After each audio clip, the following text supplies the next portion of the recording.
You clock in before the sun's even properly up, 40, 50 hours a week, sometimes more. Your back aches from sitting in the same chair, in the same position, day after day. Your inbox never empties. There's always another bill, another deadline, another reason you can't just stop.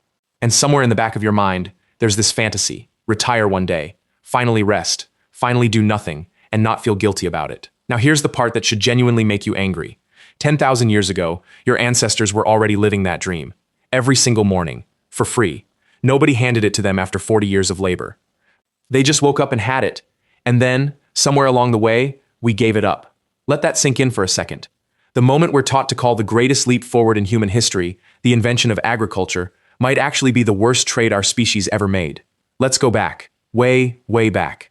In the early 1960s, an anthropologist named Richard Lee did something almost nobody had bothered to do before. He didn't theorize from a desk.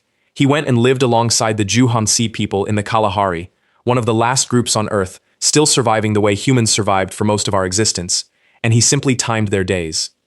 Hour by hour, task by task, no assumptions, just observation.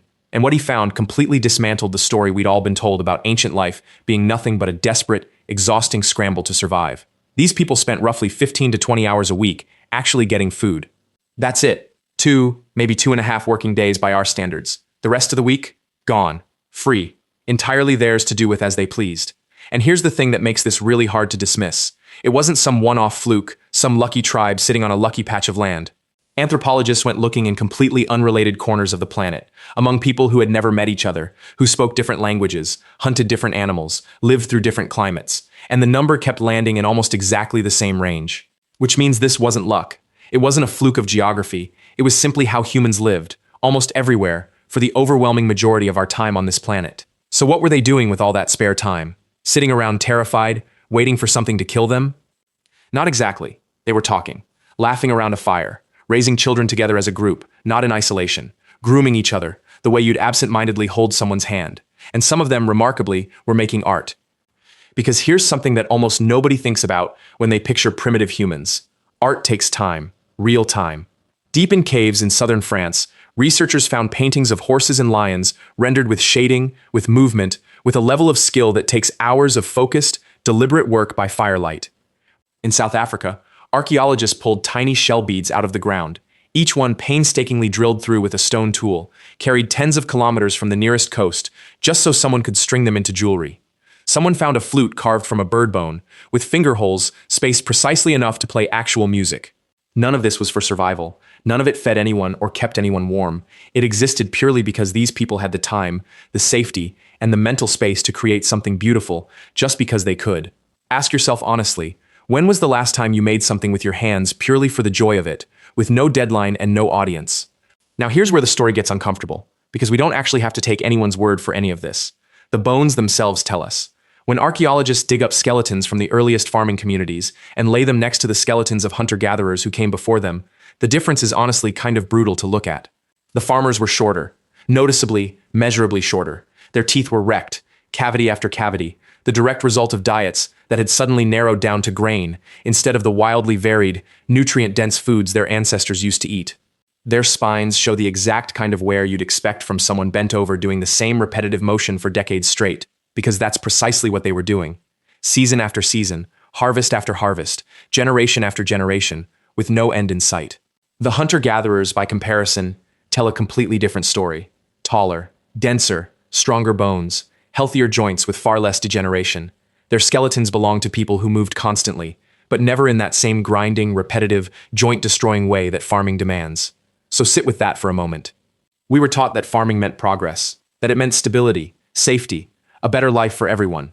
But the skeletons say something else entirely. They say, in cold physical fact, that the people who invented agriculture were often worse off, shorter, sicker, more worn down, than the people who came before them. So then why on earth did we do it? Why would any species willingly trade a healthier, shorter work week for a harder, longer, more punishing one? Here's the trap. And it really is a trap, in the truest sense of the word. You don't see the jaws close around you until you're already standing inside it with no way out. Farming lets you feed more people per acre of land than hunting and gathering ever could. So naturally, populations grow. But the moment they grow, you can't simply go back to the old way of living. There are suddenly too many mouths to feed, and the land can no longer support all of them through foraging alone. so you're forced to farm even more, which feeds even more people, which means you now need even more farming to keep up. It's a one-way door. Once you step through it, it quietly locks itself behind you, and there's no walking back out. And once a society is locked into agriculture, everything else follows, almost automatically, whether anyone consciously chose it or not. Land stops being something you simply move through and becomes something you own, something you defend.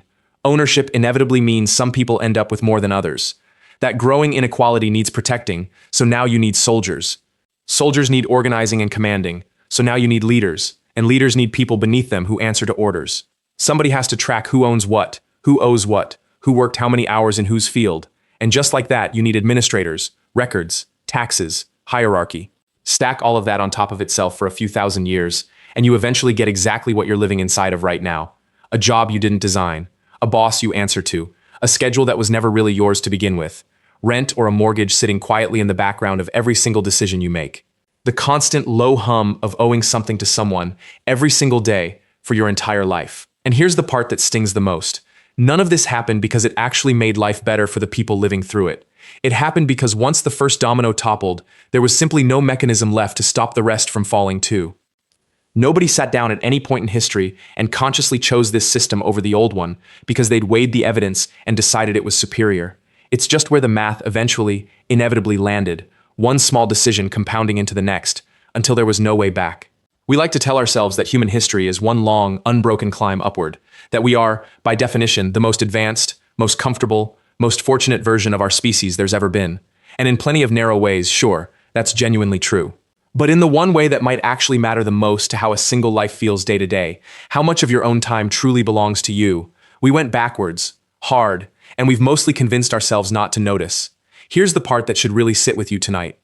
That fantasy you carry around, the one where you finally stop grinding, finally sit outside without checking your phone, finally talk to the people you love without half your mind still at work, finally make something with your hands because you want to, and not because it pays the bills. That isn't some far-off luxury we invented for the lucky few. That was simply Tuesday, 12,000 years ago. It wasn't a reward waiting at the end of decades of labor. It wasn't retirement. It was the baseline. It was, quite simply, what being human looked like, every single day, for almost the entirety of our existence on this planet. We didn't trade up when we picked up the plow. We traded freedom for food security and leisure for endless population growth. And in some quiet, unspoken way, we've been trying to buy back a small piece of what we gave up ever since. One weekend at a time, one vacation day at a time, one retirement plan at a time, hoping it adds up to something close to what we lost. Your ancestors woke up already free. No alarm clock, no debt, no one waiting for them to clock in. We are still, all these thousands of years later, working ourselves half to death just to get back to where they quietly started.